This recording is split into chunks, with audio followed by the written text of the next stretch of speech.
نحمده ونصلي ونسلم على رسوله الكريم اما بعد فاعوذ بالله من الشيطان الرجيم بسم الله الرحمن الرحيم ان الله لا يغير ما بقوم حتى يغيروا ما بأنفسهم صدق اللہ مولانا العظیم وصدق رسولہ النبی الامین الکریم الصلاة والسلام علیک یا سیدی یا رسول اللہ وعلا آلک واصحابک یا سیدی یا حبیب اللہ الصلاة والسلام علیک یا سیدی یا رسول اللہ وعلا آلک واصحابک یا سیدی یا رحمتا للعالمین۔ حمد و صلات کے بعد حضرات محترم سامعین و ناظرین،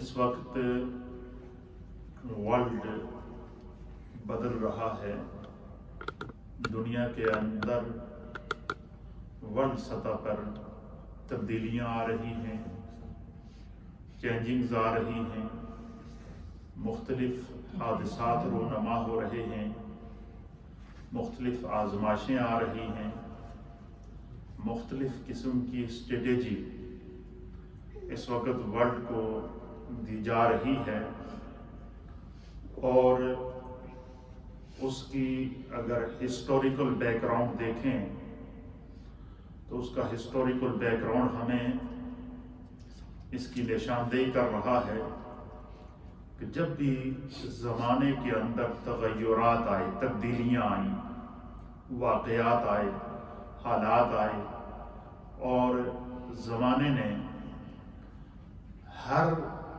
رونما ہونے والے حادثے یا ہر رونما ہونے والے انسیڈنٹ یا ہر رونما ہونے والی آفت یا ہر رونما ہونے والی کسی بڑی بلا یا ہر رونما ہونے والے کسی بڑے حادثے کے بعد زمانے کو ایک نیا رخ دیا گیا، نئی تبدیلی دی گئی، نئی فکر دی گئی، نیا تصور دیا گیا اور نیا تخیل دیا گیا، اور یہ سلسلہ جو ہے وہ جب سے انسانیت عدم سے وجود میں آئی ہے اس وقت سے مختلف انداز میں چلتا آ رہا ہے۔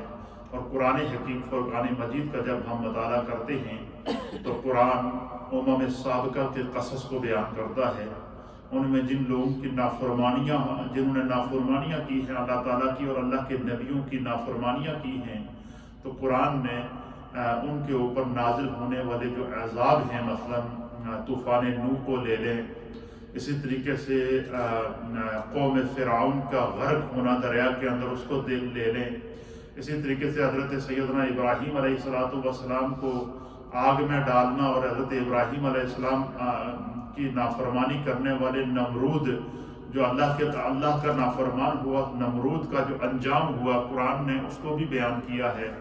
اسی طریقے سے قوم لوط کے اوپر پتھروں کی بارش کا ہونا، اس کو قرآن بیان کر رہا ہے۔ یہ سارے وہ حادثات ہیں، یہ وہ تغیرات ہیں جس نے زمانے کو بدلا ہے، ورلڈ کو بدلا ہے، اور ہر ایک کے بعد انسانیت کو اللہ تعالیٰ جینے کا نیا نیا موقع دیتا رہا۔ یہ قرآنی اسلوب ہے اور قرآن اس کو بیان کرتا ہے۔ قرآن حکیم فرقان مجید کے جو مختلف انداز ہیں اس کو قصص القرآن مفسرین نے کہا ہے۔ قصص القرآن کا معنی یہ ہے کہ سابقہ امتوں کے اوپر رونما ہونے والے واقعات، ان کو بطور ایگزامپل قرآن بیان کرتا ہے، تاکہ نبی پاک صلی اللہ تعالیٰ علیہ وسلم چونکہ آخری نبی ہیں اور حضور علیہ نبینا علیہ السلام کا جو دین لے کر آئے ہیں وہ دین خاتم الادیان ہے، اور جو زمانہ میرے مصطفیٰ کا ہے وہ تمام زمانوں کا سردار ہے، اور قیامت تک جتنا زمانہ ترقی کرے گا، جتنا عروج پائے گا اور جتنا ورلڈ جو ہے وہ ترقی کی راہوں کے اوپر گامزن ہوگا، تو یہ سارے کا سارا زمانہ میرے مصطفیٰ کریم کا زمانہ ہے، اور جس کو اللہ رب العالمین نے قرآن حکیم فرقان مجید کی 30ویں پارے کی سورۃ العصر کے اندر ارشاد فرمایا، والعصر، زمانے کی قسم۔ تو اس زمانے سے مراد کیا ہے؟ علماء اور محدثین نے لکھا ہے کہ زمانے سے مراد یہ ہے کہ قیامت تک جو بھی دور آئے گا، قیامت تک زمانہ جتنی ترقی کرے گا وہ زمانہ میرے مصطفیٰ کا زمانہ ہوگا. جتنی ترقی ہوگی یہ مصطفیٰ کے قدموں کا صدقہ ہوگا. انسان چاند پر پہنچ گیا ہے، اور اگر یہ تصور کیا جائے کہ انسان کو چاند پر جانے کی جستجو کیوں پیدا ہوئی، تو انسان کے سامنے اگزامپل میرے نبی کی معراج ہے. نبی کا زمین سے آسمانوں کی طرف جانا. پھر اسی طریقے سے انسان نے سائنس میں ترقی کی اور انسان نے زمینی سفر پہلے شروع کیا. تو پہلے گھوڑوں پہ سفر ہوتا تھا، اونٹوں پہ سفر ہوتا تھا، پیدل سفر ہوتا تھا. پھر زمانے نے ترقی کی تو گاڑیاں آ گئی. پھر زمانے نے ترقی کی تو پھر جو ہے وہ ہوائی جہاز آ گئے. تو پھر اسی طریقے سے جب یہ جستجو آئی کہ یہ انسان کو ہواؤں میں اڑنے کا اور فضاؤں کے سینے کو چیر کر زمینی سفر کو جو ہے وہ فضائی سفر کے ذریعے کم کرنے کا یہ ہنر کہاں سے آیا ہے؟ تو یہ بھی قرآن ہمیں بتاتا ہے کہ اللہ کے نبی حضرت سیدنا سلیمان علیہ نبینا علیہ الصلوۃ والسلام کو اللہ تعالیٰ نے پوری کائنات کی بادشاہت عطا فرمائی تھی، پوری کائنات کی حکومت عطا فرمائی تھی. اور آپ نے ایک تخت تیار کیا ہوتا تھا جو کئی میل، بعض روایات کے مطابق 3000 مائل اس کی لمبائی تھی. اور بعض مفسرین نے کچھ جو ہے وہ اس کی مختلف قسم کے لکھے ہیں کہ وہ اتنا لمبا اور چوڑا وہ تخت ہوتا تھا، اور وہ بنایا گیا تھا. اور اس کے اوپر جنات، انسان، فرشتے، جانوروں کی ہر جانور کی قسم، یہ ساری حضرت سلیمان علیہ السلام کی کابینہ ہوتی تھی. کیوں کہ اللہ تعالیٰ نے ان کو جو ہے وہ کائنات کی بادشاہت عطا فرمائی تھی، کائنات پر کنٹرول عطا فرمایا تھا. تو آپ اس تخت پر بیٹھتے تو اس کو حکم دیتے کہ ہم نے فلاں جگہ جانا ہے. تو قرآن اس منظر کو بیان کرتا ہے کہ سلیمان علیہ السلام جو ہے وہ فجر کی نماز مشرق میں ادا کرتے تھے اور مغرب آ کر مغرب میں ادا کرتے تھے. یعنی زمین کے ایک کونے پر جاتے تھے اور شام کی نماز آ کر دوسرے کونے پر ادا کرتے تھے. تو یہ جو منظر قرآن بیان کر رہا ہے، اور وہ قرآن اس منظر کو کیوں بیان کر رہا ہے، اور یہ سارا فضائی سفر ہوتا تھا. اچھا، جس تخت پر حضرت سلیمان علیہ السلام بیٹھتے تھے اس پر تو نہ تو کوئی انجن ہوتا تھا. آج کل تو جہاز اڑتے ہیں نا، اس میں ایک جہاز میں چار انجن ہوتے ہیں. ایک بائی دا وے خدا نخواستہ کوئی ایسا ہو کوئی ایک انجن فیل ہو جائے تو آٹومیٹکلی دوسرا انجن آن ہو جاتا ہے تاکہ جہاز زمین پر نہ گرے. وہ فیل ہو جائے تو تیسرا آن ہو جاتا ہے، وہ فیل ہو جائے تو چوتھا آن ہو جاتا ہے. حتی الامکان کوشش کی جاتی ہے کہ اس فضائی سفر کو محفوظ بنایا جائے، لیکن یہ تو انسان کا بنایا ہوا جہاز تھا. اور حضرت سلیمان علیہ السلام کو جو میرے رب کی طرف سے معجزہ عطا کیا گیا تھا کہ وہ اس تخت کے اوپر بیٹھتے تھے اور اس کے اوپر ہزاروں لوگ ہوتے تھے، جنات ہوتے تھے، جانور ہوتے تھے، انسان ہوتے تھے، چرند ہوتے تھے، پرند ہوتے تھے. یہ ان کی کابینہ ہوتی تھی پوری. اور اس کے اوپر بیٹھتے اور اس کو ہوا کو حکم دیتے کہ ہمیں فلاں جگہ پہنچنا، تو ہوا ان کو اڑا کر لے جاتی. انسان کو فضاؤں کا جو سفر ہوا، اب پھر جستجو ہوئی کہ یہ فضاؤں کے سفر سے بھی انسان اوپر جا سکتا ہے، وہ اور اوپر جا سکتا ہے. تو پھر کوشش کی گئی کہ آج کے دور کے اندر سیاروں کو ادا کیا، سیاروں کی ایجاد کی گئی. اور سیاروں کے ذریعے انسان کیا کرتا ہے، جب وہ آسمانوں کا سینہ چیرتا ہوا بالکل فضائی حدود سے بھی اوپر چلا جاتا ہے جہاں پر ہوا بھی نہیں ہوتی. وہ اپنے ساتھ زمین سے آکسیجن لے کر جاتا ہے، اپنے ساتھ مصنوعی آکسیجن لے کر جاتا ہے، لیکن بڑھ رہا ہے. کیوں؟ اس کو پتا ہے کہ اللہ کے رسول علیہ الصلوۃ والسلام نے جو فضائی سفر کیا تھا وہ صرف فضا کی حد تک نہیں تھا، وہ ساتوں آسمانوں سے اوپر ہے، وہ سدرہ سے بھی اوپر ہے، وہ لامکاں سے بھی اوپر ہے، وہ قرب خاص کے اندر ہے. تو یہ جستجو، یہ راہیں کھلی ہیں. اسی طریقے سے ہر دور کے اندر جو چینجنگیں آئی، تبدیلیاں آئی ہیں، اس کے بعد نئی فکر ملتی رہی. آج کے دور کے اندر جو اس وقت جس دور میں ہم گزر رہے ہیں، یہ ترقی کا دور بھی ہے لیکن ساتھ ساتھ بہت بڑی آزمائش کا دور بھی ہے. آج کے دور میں آپ نے دیکھا کہ 1 سال 1.5 سال ہو گیا، ہم نے دیکھا کہ ایک دم پورے ورلڈ کے اندر تبدیلی آئی. اور وہ تبدیلی کیا آئی کہ ایک وائرس جس کو کرونا وائرس کا نام دیا گیا، اور اب اس کے مختلف نام آنا شروع ہو گئے ہیں. اس وائرس نے انسانیت کو جھنجھوڑ کے رکھ دیا. ڈاکٹرز، میڈیکل سائنس، ہر چیز بے بس ہو گئی. کوئی اس کی جو ہے وہ اس وقت تک ان کو سمجھ ہی نہیں آئی کہ یہ ہو کیا رہا ہے۔ اور اس وائرس کے ذریعے پھر کیا ہوا، ہم نے دیکھا کہ جہاں اس کے اور نقصانات ہوئے، وہاں ایک سب سے بڑا نقصان جو ہمیں دیکھنے کا ملا کہ اس وائرس کا شکار ہمارے بزرگ لوگ ہوئے، جن کی عمر 60 سال سے اوپر تھی، جن کی عمر 70 سال سے اوپر تھی، یا جو ہے وہ 50 سال سے اوپر تھے۔ سب سے پہلے ان کو اس وائرس کا نشانہ بنایا گیا۔ تو ہم اس وائرس کے دوران پورے ورلڈ میں تقریباً 70% ہمارے وہ بزرگ لوگ جو 60 سے اباؤ تھے وہ اس وائرس کا نشانہ بنے اور دنیا سے چل بسے۔ 70% ہمارے وہ لوگ دنیا سے کیا ہو گئے، چل بسے۔ اب دیکھیں کہ اب یہ ایک تبدیلی آ گئی زمانے کے اندر، تو 70% اگر بزرگ چلے گئے تو اب جو ہے کہ نئی جنریشن کو انہوں نے جو ہے وہ کیا کیا، شکار کیا ہے۔ یہ سارے وہ ذہنی شکار ہیں، یہ ساری وہ تبدیلیاں ہیں، اور اس کو آج کے جدید دور کے اندر جو ہمارے آج کل کے دور کے دانشور ہیں، جو یا کالم نگار ہیں، یا تجزیہ کار ہیں، یا پورے دنیا کے اندر جو وہ دنیا کو ایک فکر دینے والے لوگ ہیں، انہوں نے آج کے دور کے اندر کے اس کرونا وائرس سے اتنے لوگ چلے گئے اور نئی جنریشن سامنے آئی ہے، تو اس کو جو ہے وہ اس کو ایک انہوں نے نیا نام دیا ہے، اور وہ نام یہ دیا ہے کہ یہ 5th جنریشن وار، 5th جنریشن وار کا اس کو نام دیا ہے کہ یہ جو ہے وہ جو 5th جنریشن وار سے مراد یہ کہ جو نوجوان نسل ہے ان کی ذہن سازی کی جائے۔ اچھا، میڈیا کے ذریعے ایک پینک کریٹ کیا جا رہا ہے، میڈیا کے ذریعے پہلے تو اس وائرس کا خوف پھیلایا گیا، پھر اس وائرس کے ذریعے جو ہے وہ مختلف قسم کی احتیاطی تدابیر بتائی گئی، پھر اسی طریقے سے جب وہ کچھ لوگ تو وہ ہیں کہ جن کو وائرس تو نہیں پہنچا لیکن وہ خوف سے ہی اس دنیا سے چلے گئے کیونکہ پینک اتنا پھیلا دیا گیا۔ اب اس کو 5th جنریشن وار کا نام دیا گیا ہے۔ اس کا معنی کیا ہے کہ اس کا مطلب یہ ہے کہ ہماری نوجوان نسل کو جو ہے وہ ان کی ذہن سازی کی جا رہی ہے۔ اب دیکھیں جب قرآنی اسلوب کو ہم دیکھتے ہیں تو قرآن حکیم فرقان مجید ہمیں اس طرف تعلیم دیتا ہے کہ زمانے کے اندر ہر دور میں تبدیلی آئی ہے، زمانے کے اندر ہر دور میں حادثات آتے رہے۔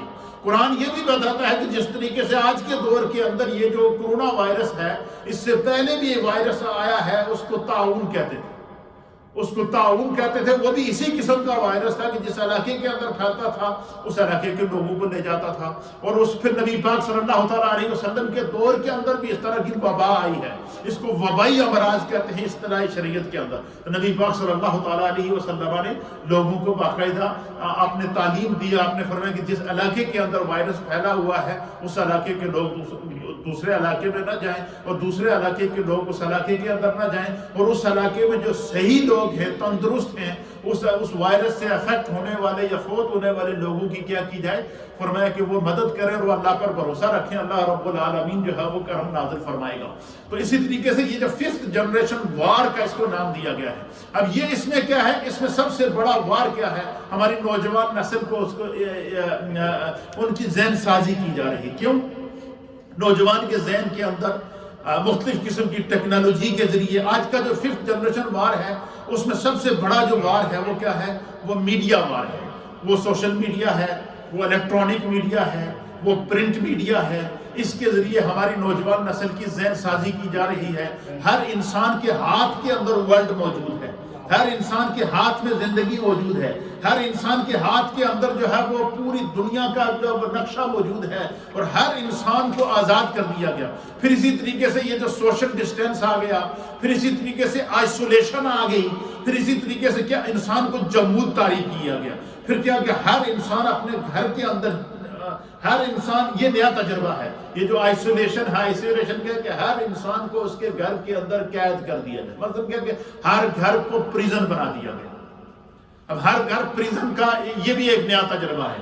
تو اچھا کس طریقے سے انسانیت کو کنٹرول کیا جا سکتا ہے، لیکن اس میں گھبرانے کی ضرورت نہیں۔ جو چیز سمجھنے کی ہے وہ یہ ہے کہ ہمارا دین ہمیں اس کی کیا تعلیم دیتا ہے۔ ہمارا دین یہ تعلیم دے رہا ہے قرآن حکیم فرقان مجید کے اندر، جو میں نے آیت آپ کے سامنے تلاوت کی ہے، یہ جو 5th جنریشن وار، جس کو 5th جنریشن وار کا نام دیا جائے کہ نئی نسل کو شکار کیا جائے، نئی نسل کو قابو کیا جائے، نئی نسل کی ذہن سازی کی جائے، نئی نسل کو جو ہے وہ بالکل جو ہے وہ اس کو ورلڈ کا غلام بنا دیا جائے.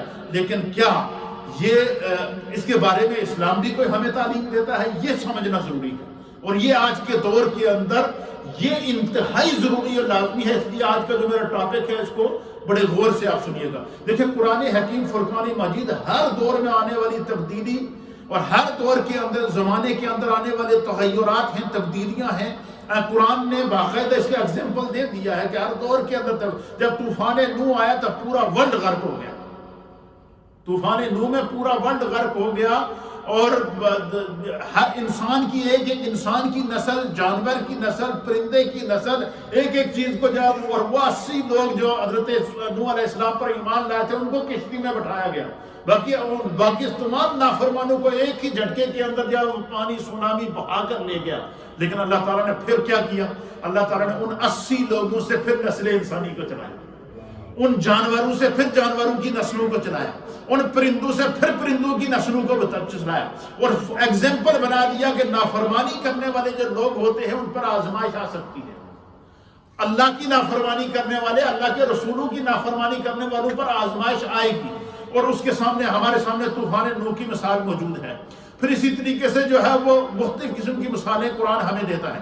لیکن اب یہ جو 5th جنریشن وار ہے، ہم نے اس کا مقابلہ کیسے کرنا ہے؟ ہم اس دور کے اندر رہ رہے ہیں، یہ اس دور کا سب سے بڑا چیلنج ہے ہماری نسل کے لیے. اب اس کے لیے طریقہ کار یہ ہے کہ سب سے پہلی بات تو یہ ہے کہ ہمیں اب سنجیدہ ہونا پڑے گا. قرآن کہتا ہے سورۃ الرعد 13واں سپارہ ہے اور اس کی آیت نمبر ہے 11. اس میں اللہ رب العالمین نے ارشاد فرمایا کہ ان اللہ لا یغیر ما بقوم حتی یغیر ما بانفسہم. اب دیکھیے قرآن کی روشن خیالی دیکھیے، قرآن ہمیں زندگی جینے کا سلیقہ کیا سکھا رہا ہے.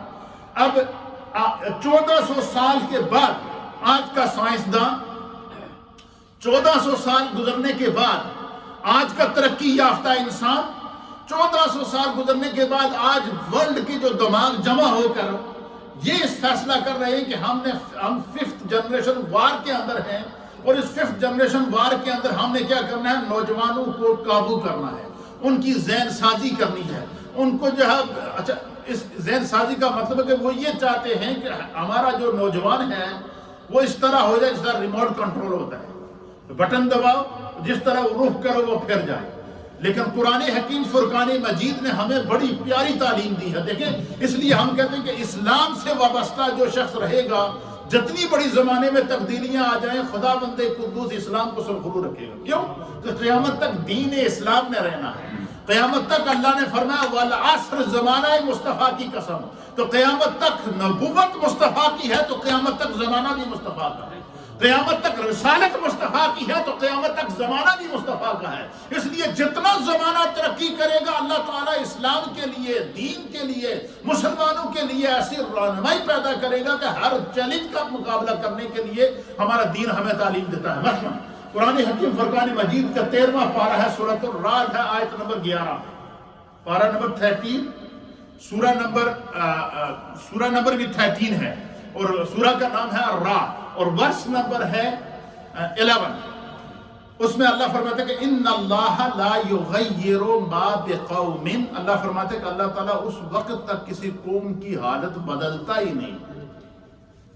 ان اللہ لا یغیر ما بقوم، اللہ اس وقت تک کسی قوم کی حالت بدلتا ہی نہیں ہے حتی یغیر ما بانفسہم، یہاں تک کہ انسان خود اپنے آپ کو بدلنے کے لیے تیار نہ ہو. ان بندہ کہے مجھے بھوک لگی ہوئی ہے، تو بھوک لگی ہے تو بھوک کے لیے ہمیں سٹرگل کرنی پڑے گی، ہمیں روٹی تیار کرنی پڑے گی، ہمیں لقمہ توڑنا پڑے گا، اس کو توڑ کر اپنے ہاتھوں تک اس کے ذریعے کیا کرنا پڑے گا؟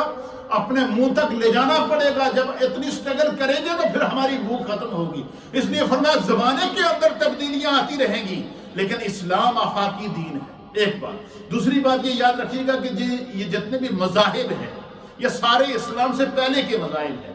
مثلا کرسچینٹی کو آپ لے لیں، اسی طریقے سے نصرانیت کو آپ لے لیں، یہودیت کو آپ لے لیں، اور اسی طریقے سے مجوسیت کو آپ لے لیں. یہ سارے وہ مذاہب ہیں جس کو قرآن بیان کرتا ہے. لیکن یہ سارے کے سارے وہ مذاہب ہیں جو اسلام سے پہلے کے دور کے اندر رہے، اور ہر مذہب کا ایک دور رہا ہے۔ اب قیامت تک کے لیے دین کا باقی رہنا، اللہ تعالیٰ نے اپنے محبوب کے اوپر نبوت کو بھی ختم کر دیا، اور اپنے محبوب پر دین کو بھی تمام کر دیا، اپنے محبوب پر نعمت۔ اللہ فرماتا ہے کہ اليوم اکملت لکم دینکم واتممت علیکم نعمتی ورضیت لکم الاسلام دینا، کہ اللہ فرماتا ہے کہ ہم نے جو ہے کیا کر دیا، محبوب کی ذات پر دین کو مکمل کر دیا۔ وَأَتْمَمْتُ عَلَيْكُمْ نِعْمَتِي، اس کا معنی کیا ہے کہ قیامت تک زمانہ جتنی ترقی کرے گا یہ میرے مصطفیٰ کے قدموں کا صدقہ ہے۔ اتممت علیکم نعمتی کا کیا معنی ہے؟ اس کا معنی ہے کہ ہم نے محبوب پر زمانے کی ترقیوں کو تمام کر دیا ہے، ہم نے محبوب پر زمانے کی نعمتوں کو مکمل کر دیا ہے، ہم نے محبوب کے قدموں پر زمانے کے عروج کو، کیوں زمانہ نیچے رہ گیا جب میرے مصطفیٰ کو معراج ہوئی، پہلا آسمان مصطفیٰ کے قدموں کے نیچے رہ گیا، دوسرا آسمان میرے مصطفیٰ کے قدموں کے نیچے رہ گیا جب آپ معراج کے لیے تشریف لے گئے، تیسرا آسمان میرے مصطفیٰ کے قدموں کے نیچے رہ گیا جب آپ معراج کے لیے تشریف لائے۔ اسی طریقے سے چوتھا، پانچواں، چھٹا، ساتواں، سدرا یعنی یہ بارڈر لائن ہے، یہ انتہا ہے۔ اس کے بعد لا مکان ہے، وہ مکان ہے جس کو کوئی جو عقل کے اندر نہ آ سکے۔ سدرا بھی میرے مصطفیٰ کے قدموں کے نیچے آ گیا۔ اس کا معنی کیا ہے کہ زمانہ جتنی ترقی کرے وہ سدرا سے اوپر نہیں جا سکتا، زمانہ جتنی ترقی کرے وہ سدرا کے اوپر نہیں جا سکتا۔ انسان چاند پر پہنچ گیا ہے، اور کیوں پہنچا ہے؟ انسان کو یہ سراغ ملا ہے کہ مصطفیٰ آسمانوں کی طرف گئے ہیں، اور یہ اشارہ ہے کہ انسان جتنی سرچ کرے گا خدا تمہارے علم کے اندر اضافہ کرے گا۔ یہ علم کی راہیں ہیں، یہ علم کی شعرائیں ہیں، یہ علم کا عروج ہے۔ کہتے ہیں العلم نور، یہ علم کی روشنی ہے، علم کا نور ہے۔ اچھا، علم ایک ایسا خزانہ ہے، دنیا کے خزانوں کو ہم خرچ کریں تو ہم سوچتے ہیں کتنے رہ گئے، ہم سوچتے ہیں کہ اتنے خرچ کر دیے اتنے رہ گئے، لیکن علم ایک ایسا نور ہے کہ اس میں جتنی جستجو کرو گے خدا اس میں اضافہ کرے گا۔ اللہ ذہنی کی راہیں کو کھول دیتا ہے۔ اللہ فرماتا ہے قرآن حکیم فرقان مجید کے اندر کہ زمانے میں جتنی ترقی ہو، زمانہ جتنی، اچھا یہ جو 5th جنریشن وار کا اس کو نام دیا گیا ہے، اب قرآن نے بھی آج کے 1400 سال کے بعد آج کا دانشور 1400 سال کے بعد آج کی ورلڈ کے دماغ مل کر جو ہے وہ اس کو 5th جنریشن وار کا نام دے رہے ہیں۔ یہ قرآن بھی کچھ کہتا ہے، قرآن کہتا ہے ان اللہ لا یغیر ما بقوم، قرآن کہتا ہے کہ بے شک جتنے مرضی وار لے کر آئے، فرسٹ ورلڈ وار بھی ہم نے پڑھا اور دیکھا ہے، سیکنڈ ورلڈ وار بھی ہم نے پڑھا اور دیکھا ہے، پھر اس کے بعد تھرڈ ورلڈ وار بھی ہم نے دیکھا ہے، ریشین ورلڈ وار بھی ہم نے دیکھا ہے، افغان وار بھی ہم نے دیکھا ہے۔ دنیا کے اندر جو ہے وہ اس وقت مختلف قسم کے وار دیکھیں، یہ سارے تجربے کیے گئے ہیں انسانیت کے اوپر۔ اچھا یہ وہ وار تھے جو کیا تھے، جو اسلحے کے ذریعے کیے گئے، جو ایٹم بم کے ذریعے کیے گئے، جو مختلف قسم کی جراثیم اور گیسوں کے ذریعے کیے گئے، جیسے ایٹم بم کی جو گیس ہے، جہاں ایٹم بم جس جگہ پہ گرتا ہے تو وہ اس پورے ایریے کو، پورے علاقے کو زمینوں تک، ساتوں زمینوں تک اس کے اثرات کو چھوڑ جاتا ہے۔ یہ تجربات انسانیت کے اوپر کیے گئے، لیکن اچھا مختلف قسم کے جدید ترین کے میزائل استعمال کیے گئے، ٹیکنالوجی استعمال کی گئی۔ آج کل کے دور کے اندر پہلے تو یہ ہوتا تھا کہ جہاز کے اوپر جاتا تھا، اٹیک کر کے واپس آ جاتا تھا، یا ٹینک کے ذریعے جاتے تھے، اٹیک کر کے واپس آ جاتے تھے۔ آج کل انسان بیٹھا ہوا اپنے کمرے کے اندر ہے، ڈرون کے ذریعے یہاں سے جہاز اڑا رہا ہے اور اپنا ٹارگٹ ہٹ کر رہا ہے، ڈرون کے ذریعے میزائل پھینکے جا رہے ہیں۔ یہ آج کے دور کی جدید ٹیکنالوجی آ گئی ہے، لیکن قرآن حکیم فرقان مجید فرماتا ہے کہ اللہ تعالیٰ جو انسان کوشش کرتا ہے، قرآن کے اندر اللہ فرماتا لیس للانسان الا ما سعی، فرمایا انسان کے لیے کوئی کام مشکل ہے ہی نہیں جس کے لیے وہ کوشش کرے۔ یہ جو 5th جنریشن وار ہے، یہ جو ابھی شروع کیا گیا ہے، اب انہوں نے دیکھا کہ ہم ایٹم بم کا تجربہ بھی کر چکے، میزائل کا تجربہ بھی کر چکے، ہم نے جب ورلڈ وار بھی ہو چکا ہے، سیکنڈ ورلڈ وار بھی ہو چکا، فرسٹ ورلڈ وار بھی ہو سکا، دنیا کے اندر مختلف قسم کے وار بھی ہم نے دیکھ لیے ہیں، تو پھر بھی انسانیت ہر وار کے بعد انسانیت ایک نیا جنم لے لیتی ہے۔ تو پھر کیوں نہ کیا جائے کہ انسانیت کے ذہنوں کو شکار کیا جائے، ان کی ذہن سازی کی جائے۔ تو اب یہ جو 5th جنریشن وار کا جس کو نام دیا گیا ہے، اس کا شکار ہماری نوجوان نسل کو کیا جا رہا ہے۔ اب ہماری ذمہ داری بڑھ گئی، کیا بڑھ گئی کہ ہم اپنی نوجوان نسل کو یہ بتائیں کہ ہماری دینی اقدار کیا ہے، ہماری دینی سوچ کیا ہے، قرآن ہمیں کیا تعلیم دیتا ہے، قرآن ہمیں اس طرف مائل کرتا ہے، قرآن ہمیں اس طرف تعلیم دے رہا ہے کہ زمانہ جتنی ترقی کرے گا انسان اپنے دین کو سامنے لے کر آئے۔ اب دیکھیں آج کے دور کے اندر سب سے بڑا جو ہے کہ میڈیا کے ذریعے قابو کیا گیا، میڈیا کے ذریعے قابو کیا گیا۔ تو آپ نے دیکھا ہوگا کہ میڈیا نے لوگوں کی ذہن سازی، سوچوں کو بدلنا شروع کر دیا، لوگوں کے ذہنوں کے اندر نئی نئی چیزیں لانا شروع کر دیا میڈیا نے۔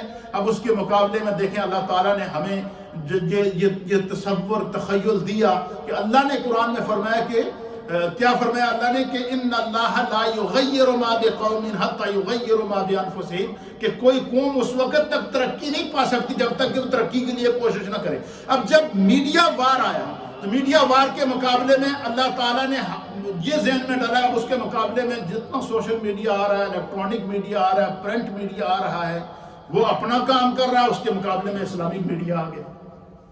اسلامک میڈیا جب آیا تو وہ اتنے تسلسل کے ساتھ آیا، خداوند قدوس نے اسلام کے اندر برکت رکھی ہے۔ اس اسلامک میڈیا نے ایسا تصور، ایسا دنیا کے اندر تہلکہ بچایا ہے کہ جہاں پر کسی بھی قسم کی کوئی سازش آتی ہے، کسی بھی قسم کا کوئی نقصان آتا ہے، کسی بھی قسم کا کوئی طوفان آتا ہے، تو اس کے سامنے کیا ہو جاتا ہے، اسلامک میڈیا سامنے آ جاتا ہے، اپنا پیغام دے دیتا ہے۔ اب یہ 5th جنریشن وار آیا ہے، اب قرآن کیا کہتا ہے سنیے، ہم نے اس 5th جنریشن وار کا مقابلہ کیسے کرنا ہے۔ اب سنیے قرآن کریم میں کیا ہمیں ایسی کوئی تعلیم ہے کہ یہ جو آج کے دور کے اندر اس کو 5th جنریشن وار کا جو ہے وہ نام دیا گیا ہے، تو اس کو ہم کیسے، اب سنیے قرآن کریم فرقان مجید پارہ نمبر 10 ہے اور سورہ انفال ہے، اور قرآن حکیم فرقان مجید کی سورہ انفال کی آیت نمبر ہے 60۔ اس میں اللہ رب العالمین ارشاد فرماتا ہے کہ وَأَعِدُّوا لَهُمْ مَا اسْتَطَعْتُم مِّن قُوَّةٍ وَمِن رِّبَاطِ الْخَيْلِ۔ اللہ فرماتا ہے کہ اب دیکھیں کتنی پیاری بات ہے، آج کے دور کی ترقی نے، آج کے دور کے مائنڈ نے کیا دیا کہ ہم 5th جنریشن وار کے اندر ہیں۔ کیا کر رہے ہیں ہم؟ نوجوانوں کی ذہن سازی کر رہے ہیں، ہم ینگسٹر کے ذہنوں کو چینج کر رہے ہیں۔ اب قرآن کیا کہتا ہے وَأَعِدُّوا لَهُمْ مَا اسْتَطَعْتُم، اللہ فرماتا ہے کہ جس طرح تمہارا دشمن تیاری کرتا ہے اس طرح تم تیاری کرو۔ یہ اصول دے دیا قرآن نے۔ قرآن نے کیا دے دیا؟ اصول دے دیا، ضابطہ دے دیا کہ دشمن کی تدبیر کو سمجھو، دین کو کبھی نیچا نہیں ہونے دینا، کیونکہ قیامت تک دین اسلام باقی ہے، قیامت تک اسلامی نظام باقی ہے۔ قیامت اس وقت تک جب قیامت اینڈ آف دا ورلڈ ہو جائے گا، اس کے بعد بھی جو ہے وہ نظام اسلام کا ہی رہے گا، اس کے بعد بھی شافعی یوم النشور مصطفیٰ ہی رہیں گے۔ اس لیے امام اہل سنت امام احمد رضا محدث بریلوی رحمۃ اللہ علیہ فرماتے ہیں اللہ تو خالق کائنات ہے، اللہ کو پتہ ہے کہ کس انسان نے کتنے گناہ کیے ہیں، ہر انسان کی نیکیاں بھی خدا کو پتہ ہیں، ہر انسان کی گناہ بھی اللہ کو پتہ ہیں۔ تو جب بندہ فوت ہو جائے تو اللہ کو پتہ ہے کہ اس نے اتنے گناہ کیے، لیکن پھر بھی قیامت قائم ہوگی، پھر بھی میزان عدل لگے گا، پھر بھی ایک طرف نیکیاں ہوں گی، ایک طرف گناہ تولے جائیں گے، اور گناہ کا پلڑا بھاری ہوا تو حکم ہوگا کہ اس کو جہنم میں لے جایا جائے، اور نیکیوں کا پلڑا بھاری ہوا تو حکم ہوگا کہ اس کو جنت میں لے جایا جائے۔ تو فرمایا کہ جب اللہ کو پتہ ہے کہ یہ اس نے گناہوں کی وجہ سے جہنم میں جانا ہے اور اس نے نیکیوں کی وجہ سے جنت میں جانا ہے، تو پھر جو ہے وہ میزان عدل لگانے کا اور میدان محشر لگانے کا کیا مقصد ہے؟ امام اہل سنت امام احمد رضا خان فاضل بریلوی رحمۃ اللہ علیہ کہتے ہیں کہ ایک ہی بات سمجھ میں آئی ہے، وہ کیا ہے؟ آپ کہتے ہیں کہ ایک ہی بات سمجھ میں آئی ہے، وہ کیا ہے کہ بس اتنا سبب ہے انعقاد بزم محشر، بس اتنا سبب ہے انعقاد بزم محشر کا کہ ان کی شان محبوبی دکھائی جانے والی ہے۔ فرمایا قیامت میں اللہ جو میزان عدل لگائے گا، قیامت میں اللہ جو پھر حساب و کتاب قائم کرے گا، اور سامنے ایک کرسی لگی ہوگی اور جس کو مقام محمود بیٹھے ہوں گے۔ فرمایا رب یہ چاہتا ہے کہ دنیا میں جو میرے مصطفیٰ کے منکر تھے وہ قیامت میں بھی مصطفیٰ کے مقام کو دیکھیں، وہ قیامت میں بھی مصطفیٰ کی عظمت کو دیکھ لیں. فرمایا حشر کا میدان قائم کرنے کا مقصد صرف یہ ہے کہ اللہ دکھائے گا کہ میرے محبوب کی شان دیکھ لو کہ میرا محبوب تمہارے بیچ میں رہا, میرا محبوب اس دنیا میں رحمت بن کر آیا, میں نے اس محبوب پر دین کو مکمل کیا ہے, میں نے کائنات کی نعمتوں کو اس محبوب کے قدموں کے اندر دیا ہے. حضور اللہ نبی علیہ الصلوۃ والسلام نے فرمایا, حضور پہلے پیشن گوئی کرو, حضور نے فرمایا کہ ایک ایسا زمانہ آئے گا کہ زمین سونا اگلے گی. اگل رہی ہے یا نہیں اگل رہی ہے؟ انسان فضاؤں میں سفر کرے گا.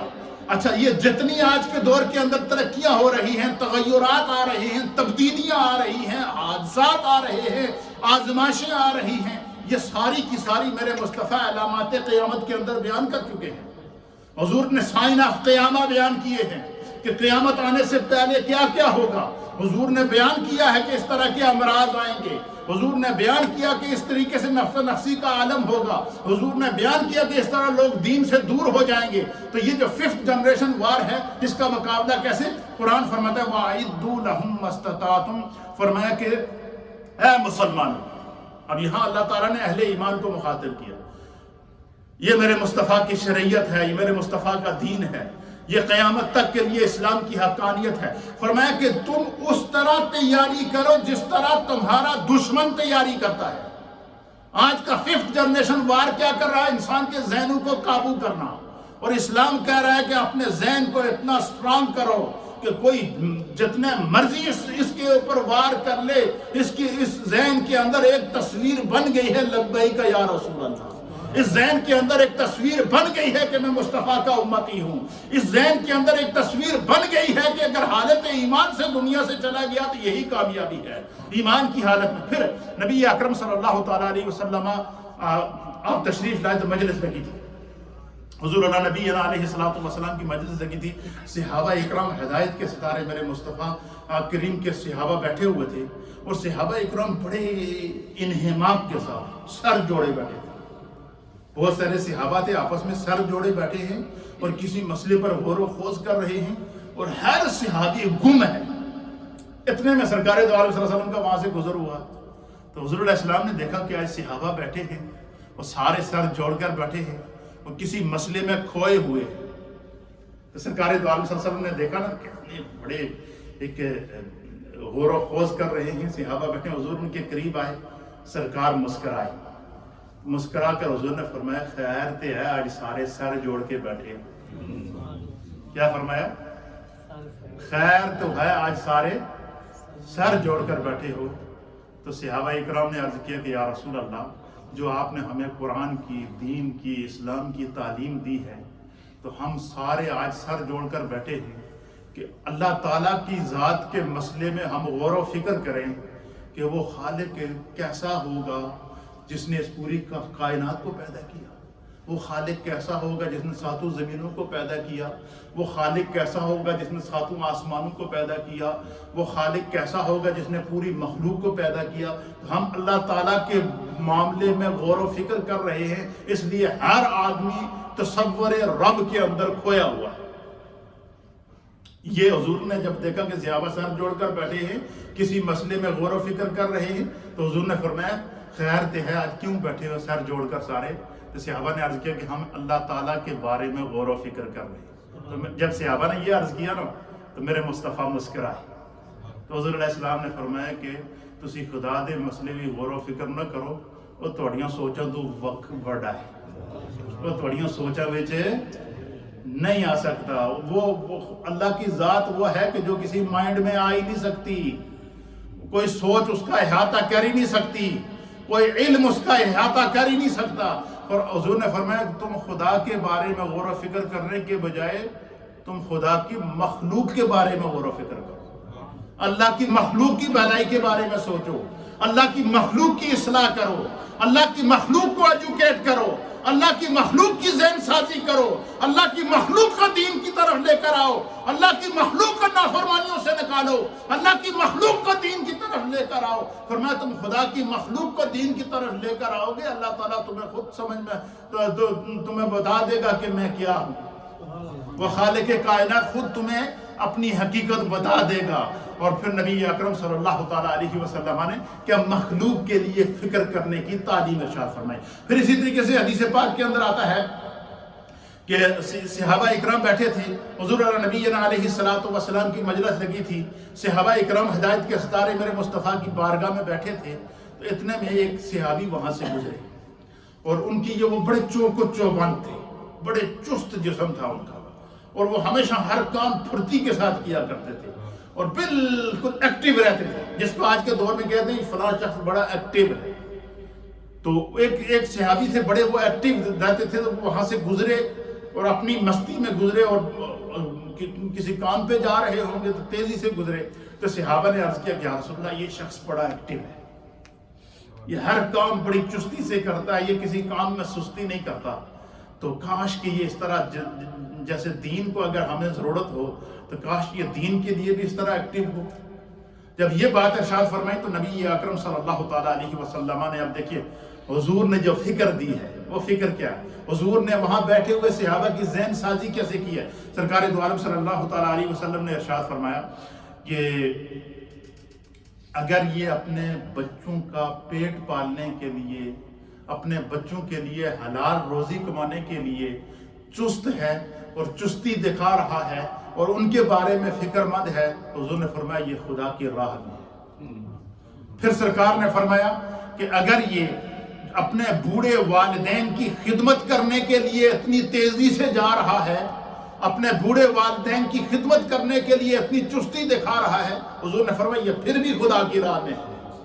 پھر تیسری مرتبہ سرکار دو عالم صلی اللہ تعالیٰ علیہ وسلم نے فرمایا کہ اگر یہ لوگوں کے سامنے ہاتھ پھیلانے سے بچنے کے لیے، بھیک مانگنے سے بچنے کے لیے یا حرام کھانے سے بچنے کے لیے یہ چستی کر رہا ہے کہ میں جلدی کام کر کے حلال روزی کما کے دین کی طرف مائل ہو جاؤں، تو حضور نے فرمایا یہ بھی خدا کی راہ میں ہے۔ پھر سرکار دو عالم صلی اللہ تعالیٰ علیہ وسلم نے فرمایا کہ اگر یہ اس لیے چستی دکھا رہا ہے کہ لوگ کہیں گے بڑا چست ہے، لوگ کہیں گے بڑا نیک ہے، فرمایا اگر اس کے اس عمل کے اندر ریاکاری آ گئی، اگر اس عمل کے اندر دکھاوا آ گیا، تو حضور نے فرمایا پھر یہ شیطان کی راہ پر ہے۔ پھر اس لیے اب کیا دیکھیں معاملہ ایک ہے، حضور نے اس کے 3 راستے بتا دیے۔ پہلا راستہ کیا کہ انسان کے عمل کے اندر اخلاص ہونا چاہیے، دوسرا راستہ کیا کہ انسان کسی بھی حال میں دین سے دور نہ ہو، اور تیسرا راستہ کیا ہے کہ سرکار دو عالم صلی اللہ تعالیٰ علیہ وآلہ وسلم فرماتے ہیں کہ جو ہے وہ اللہ تعالیٰ نے جو ہے اس پورے نظام کائنات کو جو پیدا کیا ہے، یہ اس میں انسان کے لیے راہیں کھولی ہیں۔ تو یہ جو 5th جنریشن وار ہے، اس میں جو ہمارے نوجوانوں کی ذہن سازی کی جا رہی ہے، وہ ذہن سازی کیا کی جا رہی ہے؟ ہمارا نوجوان دین سے دور ہو نہیں، ہم نے اپنے نوجوان کی تربیت کرنی ہے، ہم نے دین کی طرف آنا ہے۔ دیکھیں ہم آج جو ہمارے اوپر یہ جو تھوڑی بہت آپ کو دینی شکل نظر آ رہی ہے، دینی شعور نظر آ رہا ہے، یہ مسجد آپ کو اس وقت ایک اجتماع کی صورت میں بھری ہوئی نظر آ رہی ہے، کسی نے تو آپ کو اس طرح لگایا ہے۔ اس میں کون شامل ہے؟ آپ کے ماں باپ شامل ہیں، آپ کے بزرگ شامل ہیں، آپ کے اساتذہ شامل ہیں، جس صحبت میں آپ رہے ہیں اس صحبت میں آپ کو بتایا ہے کہ مسجد میں آؤ نماز پڑھو، اس صحبت میں آپ کو بتایا۔ اسی طریقے سے ہم نے اپنے اس ورثہ علمی کو اپنی نوجوان نسل کی طرف، اور یہ دیکھیں یہ وار ہوا ہے، دیکھو اس کورونا نے 70% ہمارے بزرگوں کو اٹھا لیا ہے دنیا سے، یہ ایسا ہے یا نہیں ہے؟ بہت سارے لوگ ہیں 70% جو دنیا سے چلے گئے ہیں، لیکن اب ضرورت اس امر کی ہے کہ جتنے ہمارے بزرگ موجود ہیں، جو بڑے موجود ہیں، وہ چھوٹوں کو اس طرح مائل کریں۔ تو دین کے اندر خدا نے برکت رکھی ہے، یہ جتنی ترقی ہے زمانے کی، اللہ فرماتا ہے کہ اچھا یہ دیکھیں آج زمانہ ترقی کر رہا ہے نا، آج کا دور، آج کی تاریخ یہ سائنس کے عروج کی تاریخ ہے۔ اب اس کے بعد جو زمانہ آئے گا وہ اور ترقی دے گا، لیکن دیکھیں قرآن نے اصول کیا بیان کیا، آپ سنیے قرآن کیا اصول ہے۔ قرآن بیان فرماتا ہے، میرے محبوب کی شان بیان کرتے ہوئے قرآن کہتا ہے وَلَلْآخِرَةُ خَيْرٌ لَكَ مِنَ الْأُولَىٰ۔ اب یہ اصول بیان کر دیا قرآن نے، کیا کہ قیامت تک زمانہ جتنی ترقی کرے مصطفیٰ سے بڑھ نہیں سکتا، قیامت تک زمانہ جتنی ترقی کرے قرآن سے بڑھ نہیں سکتا، قیامت تک زمانہ جتنی ترقی کرے سیرت مصطفیٰ سے بڑھ نہیں سکتا، قیامت تک زمانہ جتنی ترقی کرے تعلیمات مصطفیٰ سے بڑھ نہیں سکتا۔ کیوں؟ کہ وَلَلْآخِرَةُ خَيْرٌ لَكَ مِنَ الْأُولَىٰ، اے محبوب آپ کی ہر آنے والی گھڑی گزری ہوئی گھڑی سے بہتر ہے، بلند ہے، بالا ہے۔ اور ساتھ میں یہ بھی بتا دیا کہ آج کے دور میں انسان اگر یہ کہے کہ میں نے میزائل ایجاد کر دیا، میں نے جو ہے وہ سیارہ ایجاد کر دیا، میں آسمانوں کے اوپر کمند ڈال رہا ہوں، تو اللہ تعالیٰ قرآن حکیم فرقان مجید میں فرماتا ہے وَرَفَعْنَا لَكَ ذِكْرَكَ، کہ محبوب زمانہ جتنی ترقی کرے آپ کے ذکر کو آپ کے رب نے بلند کیا ہے۔ کیوں بلند کیا ہے؟ کہ قیامت تک شریعت آپ کی رہنی ہے، قیامت تک قرآن رہنمائی کرتا رہے گا۔ تو قرآن نے قیامت تک اصول بیان کر دیے۔ کیا اصول بیان کیا؟ آج کے دور کے اندر ترقی نے ہمیں کہا کہ ہم 5th جنریشن وار میں ہیں۔ کیا کہ 5th جنریشن وار کیا ہے؟ نوجوان کے ذہن سازی کی۔ قرآن کہتا ہے وَأَعِدُّوا لَهُم مَّا اسْتَطَعْتُم مِّن قُوَّةٍ، فرمایا کہ جس طرح تمہارا دشمن تیاری کرتا ہے تم بھی تیاری کرو، اس کو بھی خدا نے دماغ دیا، تمہیں بھی دیا، اس کو بھی سوچنے کی صلاحیت دیا، تمہیں تو زیادہ، تمہیں ساتھ ایمان کا نور بھی دیا ہے، تمہیں تو ساتھ مصطفیٰ کی شفاعت بھی دی ہے، تمہیں تو ساتھ خدا کی رحمت بھی دی ہے، تمہیں تو اللہ کے کرم کو بھی ساتھ میں دیا ہے۔ اس لیے فرمایا کہ جتنا زمانہ ترقی کرے اس چیز سے مرعوب نہیں ہونا چاہیے، یہ دیکھنا چاہیے کہ اس لیے فرمایا کہ دیکھیں آپ نے کل پرسوں 2-4 دنوں سے سنا ہوگا کہ میڈیا کے اوپر ایک عجیب شور پڑا ہوا ہے جی۔ کیا شور پڑا جی؟ کسی نے انٹرویو لیا ملالہ یوسف زئی سے، تو اس نے کہا جی شادیاں دی کیا ضرورت ہے جی؟ بغیر پتہ نہیں یہ بیان صحیح ہے یعنی واللہ ہے، لیکن جو میڈیا میں اچھالا جا رہا ہے وہ یہ کیا جا رہا ہے۔ اب دیکھیں آج کے دور کے اندر ہماری جنریشن کا شکار کرنے کی کوشش کی گئی نا، ہمارے ہی میں سے کسی کو ذہن سازی کر کے بلا کر اسے بیان دلوا دیا۔ اب اس بیان کو جب دلوایا اس کا مطلب کیا کہ ہمیں مادر پدر آزاد معاشرہ چاہیے، ہمیں حلال اولاد نہیں چاہیے۔ اب یہ پیغام کس سے دلوا دیا؟ ہماری کسی بچی کو اٹھا کر اس سے دلوا دیا۔ لیکن قرآن حکیم فرقان مجید ہمیں کیا پیغام دیتا ہے؟ میرے مصطفیٰ نے فرمایا کہ گھروں میں عورتوں کو سورہ نور کی تعلیم دو، عورتوں کے ساتھ مقید کر دیا۔ کیا حضور نے فرمایا کہ عورتوں کو سورہ نور کی تعلیم دو؟ کیوں؟ سورہ نور کے اندر اللہ تعالیٰ نے اصول بیان کر دیا کہ زنا کی سزا کیا ہے، سورہ نور کے اندر بیان کر دیا زنا کے نقصانات کیا ہیں، سورہ نور کے اندر بیان کر دیا کہ نکاح کی جو ہے عظمت کیا ہے، سورہ نور کے اندر بیان کر دیا کہ نکاح سے پیدا ہونے والی جو اولاد ہوتی ہے وہ اللہ اور اس کے رسول کے نزدیک اس کا مقام کیا ہوتا ہے۔ آج کے دور کے اندر ہماری 5th جنریشن وار کے نام سے ہماری نوجوان نسل کو شکار کر کے یہ بیان دلوا دینا کہ شادیوں کی تو ضرورت ہی نہیں، انسان جس طرح مرضی چاہے رہ جائے، لیکن قرآن نے جو ہے سورہ نور کے اندر بیان کر دیا اصول کہ جو ہے وہ یہ اور اس کے نقصانات اور اس کی سزائیں بھی بیان کر دی۔ تو یہ ساری وہ چیزیں ہیں جن کو سمجھنا ضروری ہے۔ تو ہمیں اسلام کی طرف اور دین کی طرف آنا ہے۔ اللہ تعالیٰ ہمیں دین کو سمجھنے کی توفیق عطا فرمائے۔ اور یہ اذان ہوگی اور پھر سنت ہے۔ اللہ اکبر۔